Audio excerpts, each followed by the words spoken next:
October 29th, 1929. Wall Street, New York City. The ticker tape machines couldn't keep up. Paper spilled onto marble floors like confetti at a funeral. Men in pressed suits stood frozen, watching fortunes evaporate in the time it took to breathe. Some wept openly. Others stared at the boards in silence, their faces drained of color, their minds unable to comprehend the numbers scrolling past. 16 million shares traded that day. $30 billion gone. Not stolen, not burned, simply erased. Black Tuesday, they would call it. The day the music stopped. The day America learned that prosperity was never a promise, only a gamble. But this wasn't a story that began on Wall Street, and it wouldn't end there either. This was a story that would unfold in dust-choked fields and empty factories, in breadlines that stretched for blocks, and boxcars filled with desperate men searching for work that didn't exist. It would be written in the faces of children who went to bed hungry, in the hands of farmers watching their land turn to powder, in the eyes of mothers who sold everything they owned just to feed their families one more day. The Great Depression, 1929 to 1939. 10 years that broke America. 10 years that revealed both the cruelty of economic collapse and the resilience of the human spirit. And it started with a lie. They called it the Roaring Twenties, an age of jazz and gin, of flappers and fast money, of radios in every home and automobiles on every street. America had emerged from the Great War victorious and wealthy, and the nation was drunk on its own success. The stock market became a religion. Secretaries invested their savings. Shoeshine boys gave stock tips. Banks loaned money to anyone who asked, and everyone believed the same beautiful fiction that prices would rise forever. Stocks have reached what looks like a permanently high plateau, declared economist Irving Fisher in September 1929, just weeks before the crash. He was wrong. The cracks had been forming for years. Farmers were struggling under debt and overproduction. Wages hadn't kept pace with productivity. Wealth was concentrating at the top. The richest 1% owned 40% of the nation's wealth. The middle class was drowning in installment debt, buying refrigerators and radios they couldn't afford with money they didn't have. But no one wanted to see it.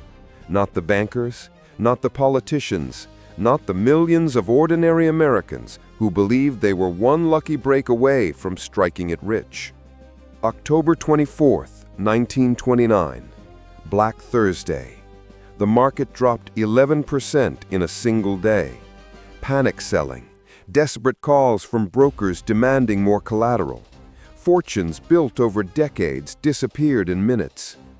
Then came the weekend, a brief, terrible calm. And then October 29th, Black Tuesday, the day the dam burst. John Kenneth Galbraith, who would later become one of America's greatest economists, was a young man in 1929. He described that day as the most devastating day in the history of the New York stock market, and it may have been the most devastating day in the history of markets. By mid-November, the market had lost nearly half its value. $30 billion, equivalent to over $400 billion today, had vanished. Banks that had loaned money for stock speculation found themselves holding worthless paper. Businesses that relied on credit couldn't meet payroll. Factories shut down. Workers were sent home. And the depression began. But the crash itself didn't cause the depression. That would be too simple.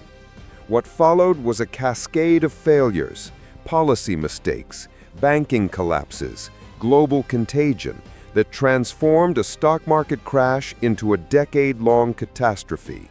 President Herbert Hoover, a Republican who believed deeply in limited government and rugged individualism, insisted the economy would correct itself. Prosperity is just around the corner, he told Americans, again and again, even as the corner kept receding into the distance. The Federal Reserve raised interest rates, choking off what little economic activity remained. Congress passed the Smoot-Hawley tariff, imposing crushing taxes on imports and triggering a global trade war. Banks, facing runs from terrified depositors, called in loans and foreclosed on homes and farms by the thousands. By 1930, 4 million Americans were unemployed. By 1931, 8 million. By 1932, 12 million. 1 in 4 workers. And those numbers don't capture the reality. They don't tell you about the men who stood in breadlines for hours, trying to maintain their dignity while hunger gnawed at their insides. They don't describe the shame of a father who couldn't feed his children, or the desperation of a mother who watered down the soup until it was barely more than hot water. The Depression didn't just take jobs, it took identities. Men who had worked their entire lives, who had built careers and raised families, found themselves worthless in the eyes of the market. The very idea of the American dream, that hard work and determination would lead to success, seemed like a cruel joke. Chicago, 1931. The city that had roared through the 20s now shivered in the cold. The breadlines started early, before dawn. Men, and increasingly women and children, lined up outside soup kitchens run by churches and charities, waiting for a bowl of watery stew and a piece of stale bread. Some stood for hours. Some never reached the front before the food ran out.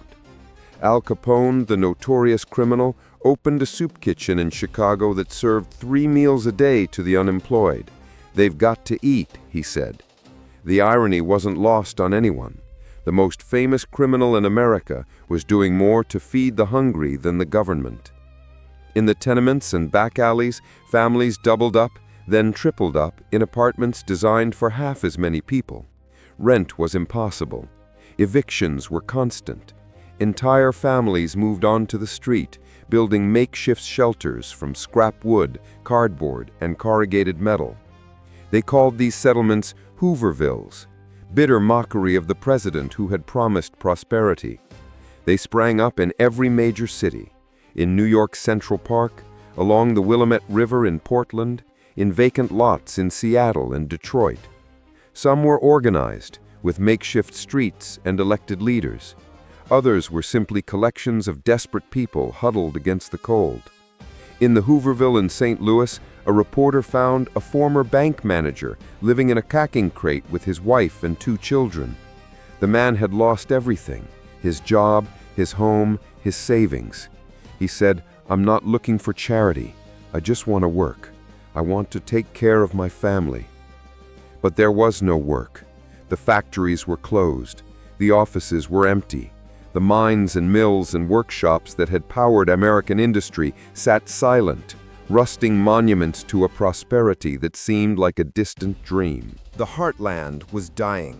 The Great Plains, America's breadbasket, the vast expanse of farmland that stretched from Texas to Canada, was turning to dust. For decades, farmers had plowed up the native grasses to plant wheat. During the wet years of the 1920s, this worked. But when the drought came in the early 1930s, there was nothing to hold the soil. The topsoil, loosened by years of intensive farming, simply blew away. April 14, 1935, Black Sunday, the worst dust storm in American history. The storm began in the early afternoon, a wall of black dust rolling across the plains like a biblical plague. It blotted out the sun. It turned day into night.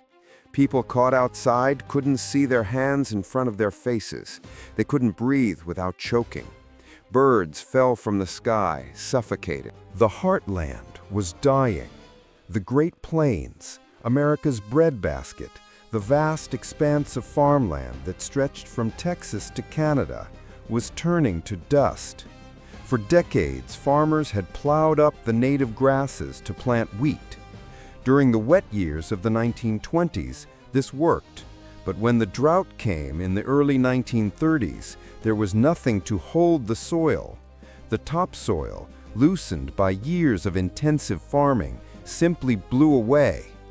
April 14, 1935, Black Sunday, the worst dust storm in American history.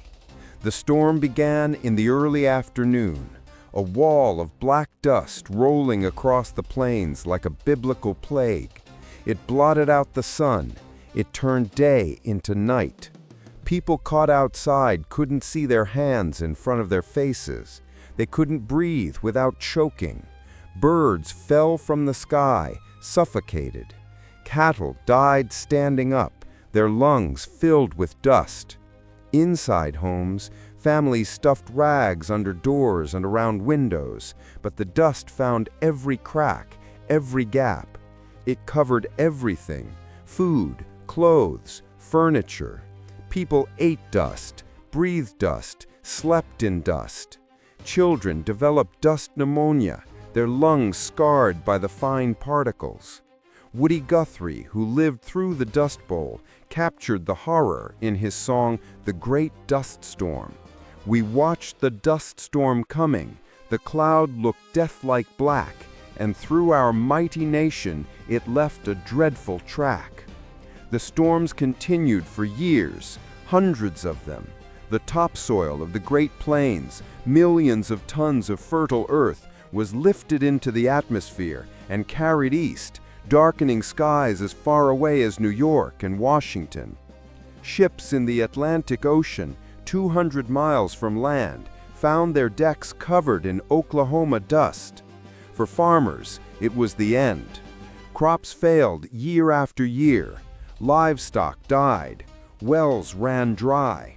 Mortgages came due with no way to pay them. Banks foreclosed.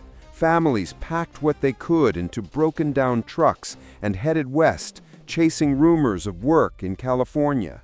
John Steinbeck immortalized them in The Grapes of Wrath. The Jodes, a family of Oklahoma farmers, driven from their land, traveling Route 66 in search of dignity and survival.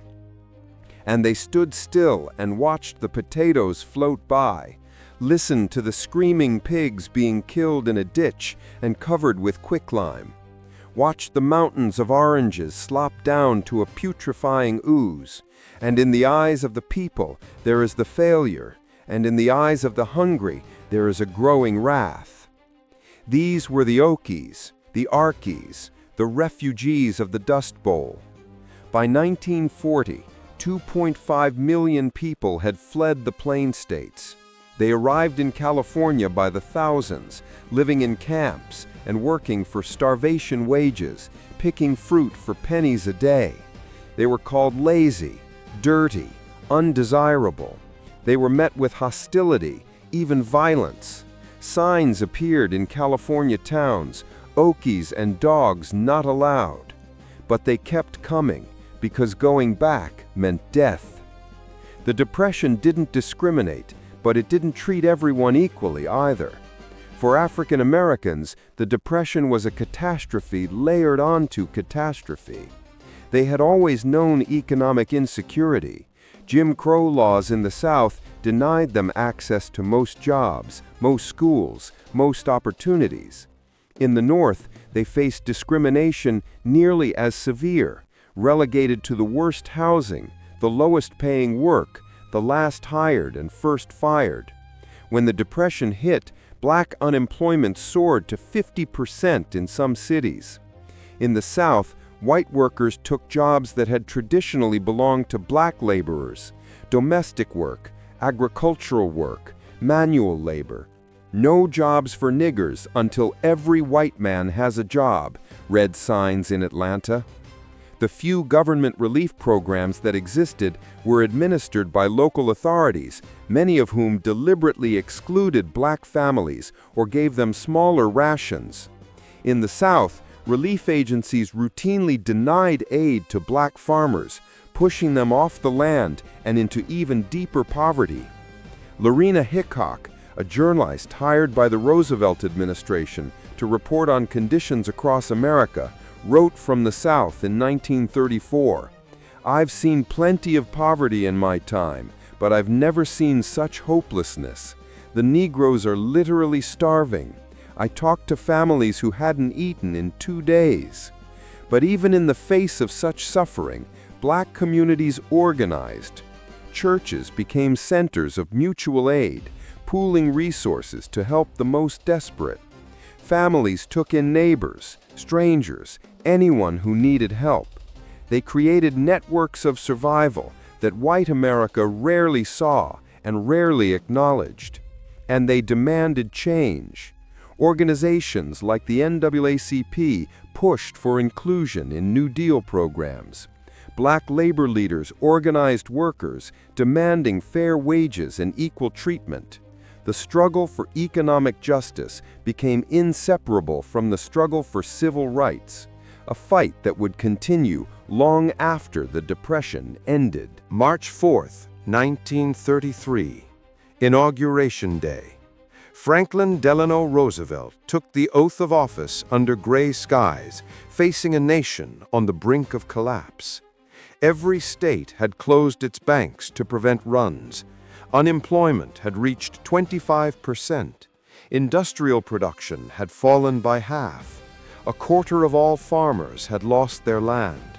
America was desperate, and desperate nations do desperate things. In Germany, Adolf Hitler had just been named Chancellor. March 4th, 1933, Inauguration Day. Franklin Delano Roosevelt took the oath of office under gray skies, facing a nation on the brink of collapse. Every state had closed its banks to prevent runs. Unemployment had reached 25%. Industrial production had fallen by half. A quarter of all farmers had lost their land. America was desperate, and desperate nations do desperate things. In Germany, Adolf Hitler had just been named Chancellor, riding to power on the back of his own nation's economic despair. In America, some wondered if democracy itself could survive. Roosevelt knew this. In his inaugural address, he spoke directly to that fear. "The only thing we have to fear is fear itself, nameless, unreasoning, unjustified terror, which paralyzes needed efforts to convert retreat into advance." He promised action. Bold, persistent experimentation, a new deal for the American people. And he delivered. The first 100 days of Roosevelt's presidency saw an explosion of activity unprecedented in American history. The Emergency Banking Act stabilized the financial system. The Civilian Conservation Corps put young men to work planting trees and building parks. The Agricultural Adjustment Act paid farmers to reduce production, raising prices. The National Industrial Recovery Act established codes for fair competition and workers' rights. The alphabet soup of agencies, CCC, AAA, NRA, WPA, TVA, attacked the Depression from every angle. They built dams and bridges and roads. They hired artists to paint murals and writers to document American life. They brought electricity to rural areas that had never known it. They gave people jobs, hope, dignity. Was it enough? No. Unemployment remained high throughout the 1930s. Full recovery wouldn't come until the massive mobilization for World War II. But the New Deal fundamentally changed America's relationship with government. It established the principle that government had a responsibility to protect citizens from the worst effects of economic disaster. Social Security, unemployment insurance, the minimum wage, the right to collective bargaining, banking regulation, securities oversight. These weren't gifts from a benevolent government. They were victories won by a generation that had suffered through the worst and demanded better. But the Depression wasn't just an economic crisis. It was a cultural earthquake that reshaped American art, music, literature, and identity. In Harlem, the Renaissance that had flourished in the 1920s continued even as poverty deepened. Langston Hughes wrote poetry that captured both the pain and the resilience of Black America. Zora Neale Hurston documented the stories and folklore of the rural South. Duke Ellington filled the Cotton Club with music that transcended the suffering outside its doors. In the South, the blues evolved, becoming rawer, more painful, more real. Robert Johnson sang about hellhounds on his trail. Billie Holiday sang Strange Fruit, a haunting meditation on lynching that white radio stations refused to play. In Oklahoma, Woody Guthrie rode the rails with the hobos and migrants, writing songs about the Dust Bowl, about poverty, about the men and women trying to survive. He painted "This Machine Kills Fascists" on his guitar and meant it. Art as weapon, song as resistance. In New York, photographers like Dorothea Lange and Walker Evans, hired by the Farm Security Administration, created an unforgettable visual record of the Depression. Lange's migrant mother, the weathered face of Florence Owens Thompson, a 32-year-old woman who looked 60, surrounded by her children, became the defining image of the era. In Thompson's eyes, you could see the weight of a decade, the accumulated losses, the determination to endure. Writers turned to social realism. John Steinbeck's The Grapes of Wrath, Erskine Caldwell's Tobacco Road, Richard Wright's Native Son. These weren't escapist fantasies, they were mirrors held up to America, forcing the nation to confront its failures. And through it all, ordinary Americans found small ways to hold on to joy. They went to the movies, screwball comedies and gangster films that let them forget their troubles for a few hours. They listened to the radio, Jack Benny, Amos and Andy, The Shadow. They played board games. Monopoly, invented in 1935, let people fantasize about wealth they'd never have. Survival wasn't just physical, it was psychological, emotional, cultural. The Depression could take your job, your home, your savings, but it couldn't take everything. Not unless you let it. Late 1930s. The Depression was loosening its grip, slowly, painfully. Industrial production was rising. Unemployment was falling. The worst seemed to be over. But recovery was fragile, uneven. Millions still struggled. Millions still wondered if better days would ever truly return. And then, across the ocean, the world began to burn. Germany invaded Poland on September 1, 1939. Britain and France declared war. World War II had begun. At first, America stayed out. The memory of the Great War was too recent, the losses too painful. But the war created demand for weapons, for vehicles, for food, for everything America could produce. Factories reopened, orders poured in from Britain and France. Men went back to work. By 1940, unemployment was down to 15%. By 1941, 10%. And then came Pearl Harbor, and America entered the war fully, and the Depression ended not with a whimper, but with the roar of B-17 engines and the clang of shipyard hammers working around the clock. It was a bitter irony. The greatest economic disaster in American history ended because of the greatest military disaster in human history. The Depression's cure was war. But the lessons remained. The Great Depression changed America forever. It changed how we think about government's role in the economy. It changed how we understand the relationship between citizens and the state. It revealed the fragility of prosperity and the cruelty of unregulated markets. It also revealed something else, resilience. The generation that lived through the Depression, they didn't break.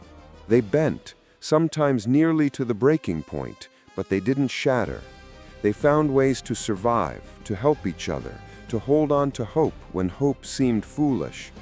They carried the scars forever. Even decades later, even after achieving success and security, Depression survivors couldn't throw anything away. They saved string, rubber bands, aluminum foil. They grew vegetables in their backyards long after they could afford to buy them. They never quite believed that prosperity would last. But they also passed something down to their children, a toughness, a determination, a refusal to quit. Tom Brokaw would later call them the greatest generation for what they did in World War II. But their greatness was forged in the 1930s, in the breadlines and Hoovervilles, in the dust storms and foreclosures. The Depression taught America that we are, despite everything, in this together. That when the market fails, we have to depend on each other.